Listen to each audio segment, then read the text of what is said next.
There's nothing more to a story that feels right. It may be unsatisfying, but there's always this feeling that it shouldn't have gone any other way. I think I speak for everyone that a satisfying ending and one that feels that it's written well is the best of both worlds, but what happens when there is no happy ending and all we're left with is a story that comes and goes as naturally as the earth revolves?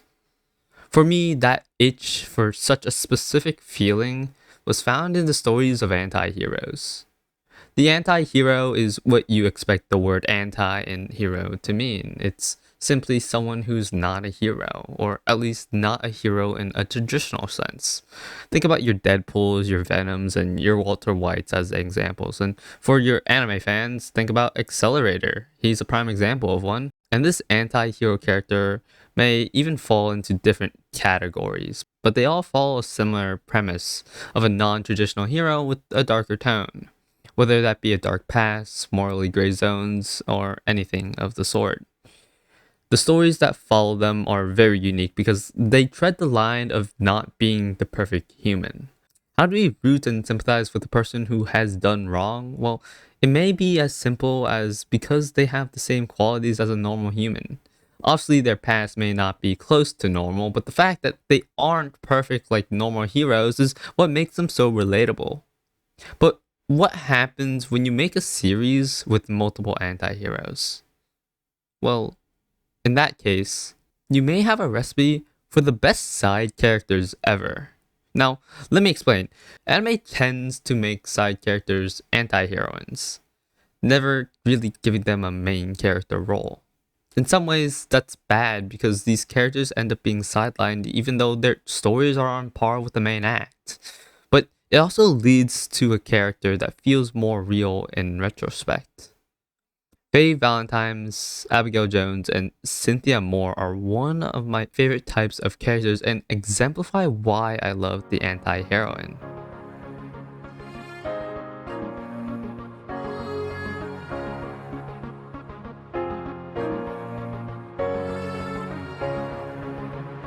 Every time you call, There's something about the tragic backstory of these characters and how they feign and eventually become anti-heroine side characters. A character who never puts themselves forward because they've seen their life fall in front of them. Who would want to hear a personal story with no good ending in the first place? In the end, they take a loneliness stance and pretend that they're alright. Similarly to Violet Evergarden, they believe that they aren't burning inside, yet when it all comes rushing forward, it feels inevitable because they were just normal people. They were normal people living normal lives. After all, it wasn't themselves that wanted change. No, it was a matter of fact that they had to change because above all else, there wasn't a way forward without it. And so the tragic stories of these characters isn't the fact that they are anti-heroines, but the fact that they change. Little by little, we get to see true happiness slip by them. And at that moment, we freeze and have a look back in time. A time when everything was seemingly perfect. And just as quickly as we lost everything, we see change. A change that feels little, but very much significant, because it's the realization that they must let go. And furthermore, that they choose to never go back.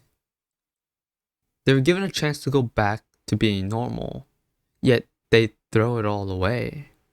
To many, it seems unfathomable that they choose to go down the path that's beaten them up so much, yet we come to terms and accept it. I never understood why I loved these characters, or even the reason why I understood their reason to not go back. But if I had to guess, I would say that they were tired. After for fighting all these years, they grew tired for fighting for what they wanted. And when it came down to it, they couldn't help but throw it away. The normal life that they wanted was the reason for all the pain and hard work, and to accept it would be disingenuous to who they became and why they changed in the first place.